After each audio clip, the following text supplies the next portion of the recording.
नमस्कार दोस्तों, उम्मीद करता हूँ आप सब लोग ठीक ही होंगे। इस टेरिफ वॉर के बीच में पिछले सितंबर से लेके इस सितंबर तक मार्केट में कुछ खास हुआ नहीं है। एक दो सेक्टर्स में रैलियाँ छोड़ के हमें कहाँ पे कुछ देखने को मिला नहीं है ज़्यादा। और डिफेंस में हमें थोड़ी एक रैली देखने को मिली है वॉर की वजह से।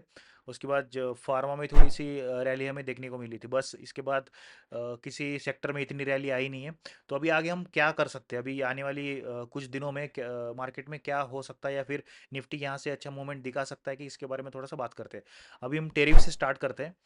अब टेरिफ का तो सबको पता है, लग गया था मार्केट, उसके बाद गिर गया अच्छा खासा, एक मार्केट में फॉल आया था। इसके बाद अभी कल से थोड़ा सा निगोशिएशन चालू है। मैंने मेरे बहुत सारे रील्स में बोला भी था कि ये टेरिफ ज़्यादा दिन नहीं रह सकता है, क्योंकि इंडिया और यूएस के यूएस कभी भी इंडिया के साथ रिलेशन ख़राब करना नहीं चाहेगा। क्योंकि एशिया का अभी देखो सबसे बड़ा कंज्यूमर 140 करोड़ की यहाँ पे पॉपुलेशन है, और अभी अच्छा खासा हमारा जो जीडीपी है वो भी बहुत ही अच्छे स्पीड से ग्रो कर रहा है। तो यूएस कभी नहीं चाहेगा कि इंडिया उसका दुश्मन रहे। तो अभी कल जो ट्रम्प ने ट्वीट किया था कि भाई इंडिया हमारा बहुत अच्छा दोस्त है, और हम जो है ट्रेड का जो नेगोशिएशन चालू है हमारा, तो शायद डेलीगेट्स कर रहे होंगे इंडिया का नेगोशिएशन। तो मुझे लगता है ये 20% भी आ गया ना, मतलब बहुत अच्छी बात है। 25% तो मुझे लगता है हट ही जाएगा, जो एक्स्ट्रा रेसिप्रोकल टैरिफ लगा था इंडिया के ऊपर।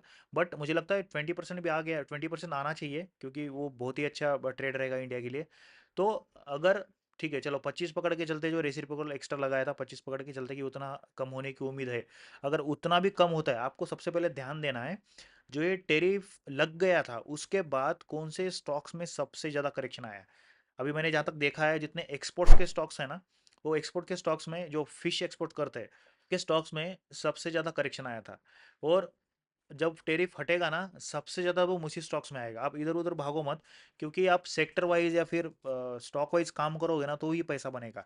नहीं तो ऐसे ही यहाँ पे भागो, ये बाय करो, ये सेल करो, वो बेचो, ऐसे करते रहोगे तो फिर पैसा नहीं बनेगा। ये सारी गलतियाँ तो सब लोगों ने किया ही है।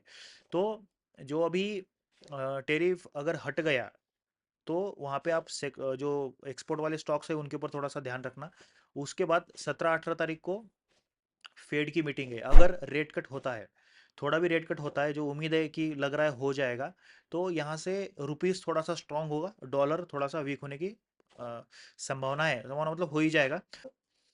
इस पे आपको फोकस करना है, सेमीकंडक्टर स्टॉक्स पे, और आईटी और बैंकिंग। ये सारे सेक्टर को आपको देखना है, क्योंकि आईटी चल नहीं रहा है अभी। जस्ट एक ट्वीट के बाद ही आईटी में आज अच्छा खासा बूम आया है। तो सोचो, अगर टेरिफ ही कम हो गया तो उसके बाद आईटी में और हमें बूम देखने को मिल सकता है। उसके बाद बैंकिंग सेक्टर हो गया और सेमीकंडक्टर हो गया। सेमीकंडक्टर में ऑलरेडी प्रोडक्शन, जो नरेंद्र मोदी ने भी बोला था, उसके बाद भी अच्छा खासा एक रैली देखने को मिली हमें। और अभी भी रैली बाकी है सेमीकंडक्टर में, मुझे लगता है बहुत सारे स्टॉक्स में। अभी जो सीजी पावर अच्छा खासा बड़ा इतने साल से एक रेंज में फंसा हुआ था, उसके बाद मॉशिप का देखो, मॉशिप भी लगभग 7-8 दिन में कुछ 35-40% के आसपास का रिटर्न दे चुका है। तो सेमीकंडक्टर के सब थोड़ा सा ध्यान में रखना। अगर यहाँ से रेट कट होता है, तो उसके बाद तुरंत एक बम्पर ऑफर है अपने लिए। जीएसटी रिफॉर्म लागू हो जाएगा 22 सितंबर से। अभी मैंने बहुत सारे इंटरव्यू देखा, वहाँ पे सारे सीईओ, जो मैनेजिंग डायरेक्टर्स है या फिर जो मार्केटिंग हेड है, वो सबका यही बोलना है कि हमारा सेल अभी रुका हुआ है 22 तारीख की वजह से। जब रेट कट होगा उसके बाद ही थोड़ा सा सेल ग्रोथ हो सकता है।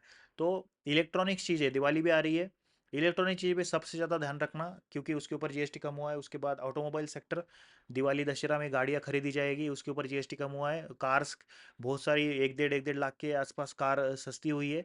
तो ऑटोमोबाइल सेक्टर पे भी थोड़ा सा ध्यान देखना। उसके बाद है इंपॉर्टेंट इंश्योरेंस सेक्टर। आप सोचो, यहाँ से 5 से 10 साल पहले कोई इंश्योरेंस के बारे में बात भी करता था क्या? हमारे अभी बहुत सारे, हमारे ग्रैंड पेरेंट्स हो गए या फिर हमारे पेरेंट्स हो गए, बहुत सारे लोगों का इंश्योरेंस नहीं है, इतना अवेयरनेस था ही नहीं है। अभी अभी थोड़ा सा अवेयरनेस आया है, तो लोग इंश्योरेंस निकाल रहे हैं। अभी तो जीएसटी भी हट गया इंश्योरेंस के ऊपर से। तो यहाँ से आप 3-4 साल 5 साल के बाद का आप थोड़ा फ्यूचर देखो इंश्योरेंस स्टॉक्स के अंदर का, कि कितना अच्छा एक बूम हमें उसके अंदर देखने को मिल सकता है इंश्योरेंस स्टॉक्स में। अभी तो जीएसटी भी हटा है, लेकिन आपको अगर 2-3 क्वार्टर के लिए भी रखना है ये सारे सेक्टर, तो भी बहुत अच्छा महीना रहेगा, 2-3 महीना, कि आप यहाँ पे आप उस सारे सेक्टर्स को आप होल्ड करके रख सकते हो, इंश्योरेंस सेक्टर्स को। तो आप ध्यान रखना कौन से सेक्टर्स में टैरिफ कम लगा है। उसके बाद फेडरल का जो रेट कट होने वाला है, उसके बाद जो जीएसटी रिफॉर्म होने वाला है, ये तीनों जो चीज़ें हैं लाइनअप ही है। दस दस पाँच दस दिन के बाद क्यों, फिर रेट कट और जीएसटी तो एक दो दिन के ही दूरी पे है। तो ये सारे सेक्टर्स को आप निकाल लेना, उसको एनालिसिस करना और उसमें से कोई स्टॉक निकाल के आप नोट डाउन करके अपने पोर्टफोलियो में कम से कम 2-3 क्वार्टर के लिए रखना। आपका पैसा 100% बनेगा, 99 भी नहीं बोल रहा हूँ मैं, आपका पैसा 100% बनेगा ये सारे सेक्टर्स में। बस करेक्शन पे थोड़ा सा बाय कर लेना, ऐसा नहीं कि सारा पैसा एक ही टाइम में डाल दिया। 50-50% अलोकेशन करना और ये सारा पोर्टफोलियो एकदम फर्स्ट क्लास अपना एक पोर्टफोलियो बना के रखो और वेट करो 2-3 महीना, आपका पैसा 100% बनेगा। तो चलिए देखते हैं अभी जो फेडरल का, देखते कितना कट होगा या फिर अपना टेरिफ हटता है क्या, और जीएसटी रिफॉर्म का तो न्यूज़ कंफर्म है। सिर्फ फेड का और इसका अंदाज़ा लगा कि चल रहे हो मार्केट में क्या है, अंदाज़ा है या फिर हमारा जो व्यू है वही देख के हमको स्टॉक बाय करना पड़ता है। एक बार रैली जाने के बाद उसको बाय करके कुछ मतलब नहीं है। तो यही सारे सेक्टर और यही सारी चीज़ें आप थोड़ा सा ध्यान में रखना और इसी को ध्यान में रख के थोड़ा सा बाय कर लेना। तो चलिए मिलते हैं अगली वीडियो में ऐसे ही कोई एक नया टॉपिक लेके। तो वीडियो अच्छा लगा तो लाइक करना, सब्सक्राइब करना। राधे राधे।